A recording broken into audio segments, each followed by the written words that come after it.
you can rest assured of your child's excellent performance when you register your child with Janan Schools, Bombo Kalule Campus and Kabalagala. Due to their firm educational background, we have the best facilities in both arts and sciences, fully updated to the latest sector standards, right from Senior 1 to Senior 6, in an environment that offers a chance to apply practical skills in all fields. That include a computer lab, introducing our students to the tech world, a well-organized science laboratory, a fully stocked library with all the essential books a student may need, a model farm to equip students with all the basic knowledge in agriculture, plus extra vocational skills. We promote co-curricular activities in sports like badminton, table tennis, basketball, volleyball, chess, and many more other activities. Register your child today at both campuses in Bombo Kalule and Kabalagala campus. For more information, contact us on the numbers below.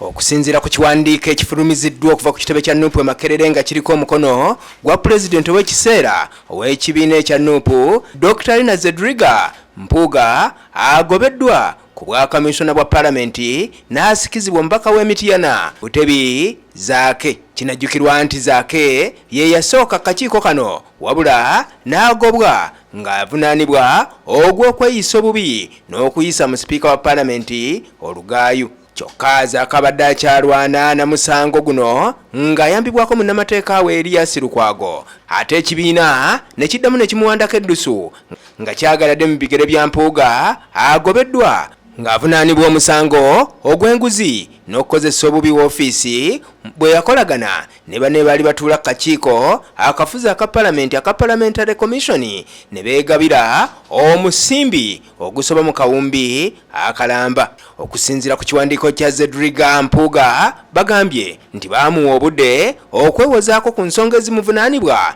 kyokka olukiiko olufuzi olw'ekibiina n'ataluwa nsonga za ssimba era nga wano we lusinzidde okumugoba. Kyokka okusinziira ku Mpuuga by'azayogera n'amateeka agafuga olukiiko olwa Paalamenti olwa komishoni, ekibiina newankubadde nga kiwanda ku muntu eddusu okufuuka kamisoona, kyokka etteeka terikiwa buyinza kumugoba ku kakiiko kano, nga kitegeeza nti Kyagulanyi ne banne bakotokkedde busa Mpuuga wa kusigala ng'atuula ku kakiiko kano. Sipiika wa Paalamenti naye kiyinza okubeera ekizibu okugoba Mpuuga okusinziira ku nkolagana ebaddewo wakati we ne Mpuuga. We buzibidde nga Mpuuga tannaba kwanukula ku byakumugoba kakiiko kano okulaba obanga ddala anakkiriza nassa mu nkola ebisaliddwawo ekibiina kye oba aneerema nga bw'azze akakasa.